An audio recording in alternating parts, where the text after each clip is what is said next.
السلام علیکم ورحمۃ اللہ وبرکاتہ۔ سامعین محترم، رمضان المبارک بڑی تیزی سے گزرتا جا رہا ہے، جس کے 2 اشرے ہم نے غفلت میں گزار دیے۔ یہ آخری اشرہ ہے جو کہ جہنم سے آزادی کا اشرہ ہے۔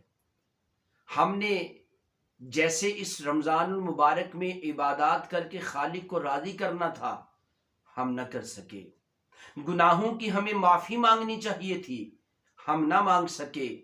ہم نے اس کے اندر قیام کرنا تھا، لیکن وقت تو غفلت میں گزار دیا۔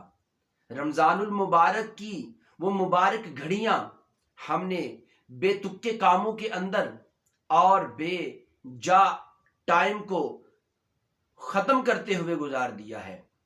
اس رمضان المبارک میں کہ جو ایسا مہینہ تھا کہ جس میں